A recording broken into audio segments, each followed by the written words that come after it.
আসসালামু আলাইকুম প্রিয় ফেসবুক বন্ধুরা। আমি ওমর ফারুক সুমন আছি আপনাদের সাথে।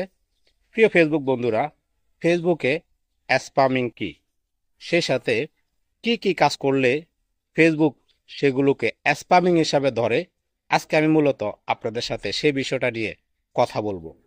তো মূলত আমি আজকে 5টি পয়েন্ট আকারে আলোচনা করব। আশা করি আপনারা স্কিপ না করে পুরো ভিডিওটা মনোযোগ সহকারে দেখবেন।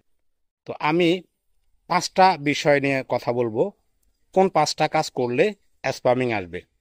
তো 1 নাম্বার হচ্ছে, একই কমেন্ট আপনি যদি বারবার করেন তাহলে কিন্তু সেটা স্প্যামিং হিসাবে ফেসবুক ধরে নেবে এবং সেক্ষেত্রে আপনি মনিটাইজেশন পাবেন না। আর যদি আপনি মনিটাইজেশন পেয়ে থাকেন তাহলে কিন্তু আপনার পেজ বা প্রোফাইল যে কোনো সময় ডিসেবল হয়ে যেতে পারে, সেই সাথে মনিটাইজেশন চলে যেতে পারে। তো আমরা এই ভুল কাজটা কখনোই করব না। একই রকম কমেন্ট বারবার আমরা করব না। বিভিন্ন পোস্ট বা ভিডিওতে গিয়ে একই কমেন্ট বারবার করা থেকে সবাই বিরত থাকবেন। 2 নাম্বার হচ্ছে, অতিমাত্রায় ফলো করা যাবে না। অতিমাত্রায় কাউকে ফলোইং করা যাবে না। আমরা অনেক সময় কি করি, একটা না অধিক পরিমাণে ফলোইং করে থাকি। এটাও কিন্তু এক ধরনের স্প্যামিং।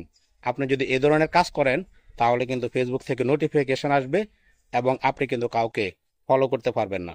তো সেক্ষেত্রে আমরা যখন কাউকে ফলো করব, তো সেক্ষেত্রে আমরা একটু বিরতি দিয়ে আমরা থেমে থেমে ফলো করব। হয়তো আপনি কাউকে ফলো দিচ্ছেন 2 4 5টা 10টা, আপনি কিছুক্ষণ বিরতি দেন, আধা ঘন্টা 1 ঘন্টা এরকম থেমে থেমে আপনি, এক কথা হচ্ছে আপনি লাগাতার বেশি বেশি ফলোইং করবেন না। এটা হচ্ছে 2 নাম্বার পয়েন্ট। 3 নাম্বার যে পয়েন্টটা, সেটা হচ্ছে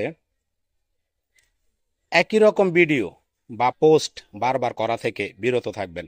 আমরা অনেকে এরকম করি, একটা ভিডিও আজকে আপনি পোস্ট করছেন, কয়েকদিন পরে বা দেখা গেছে আপনি কালকে একই ভিডিও আপনি আবার পোস্ট করে দিছেন। এই কাজটা কখনোই করবেন না।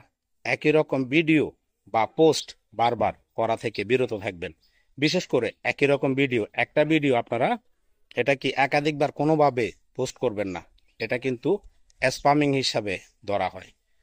4 নাম্বার যে বিষয়টা, সেটা হচ্ছে খুবই গুরুত্বপূর্ণ একটি বিষয়। সেটা হচ্ছে, কোনোভাবেই আপনার অন্য ফেসবুক আইডি থেকে এঙ্গেজমেন্ট বাড়ানোর জন্য আপনার অন্য ফেসবুক আইডি থেকে কোনোভাবেই লাইক কমেন্ট করবেন না। এটা কিন্তু অনেকে করে থাকে, আইডির এঙ্গেজমেন্ট বাড়ানোর জন্য অন্য আইডি থেকে বেশি বেশি কি করে, লাইক এবং কমেন্ট করে। কোনোভাবেই এই ভুল কাজটা করবেন না। এটাও কিন্তু স্প্যামিং হিসাবে ধরা হয়। 4 নাম্বার যে পয়েন্টটা, সেটা হচ্ছে আপনার ভিডিওতে কোনো প্রকার অন্যের লোগো বা ওয়াটারমার্ক, তারপর হচ্ছে কোনো প্রকার লিংক, জিমেল বা অন্যের আইডি কার্ড, এ ধরনের কিছু ব্যবহার করা যাবে না। তো সবাই এই 5টা বিষয় মাথায় রাখবেন। এছাড়াও স্প্যামিং এর আরো অনেক বিষয় আছে, আরো অনেক কাজ আছে যেগুলো করলে স্প্যামিং হিসাবে ধরা হয়। তো আজকে আমি মূলত আপনাদের সাথে এই 5টা পয়েন্ট নিয়ে কথা বলবো। সবাই এই বিষয়গুলো একটু মেনে চলবেন।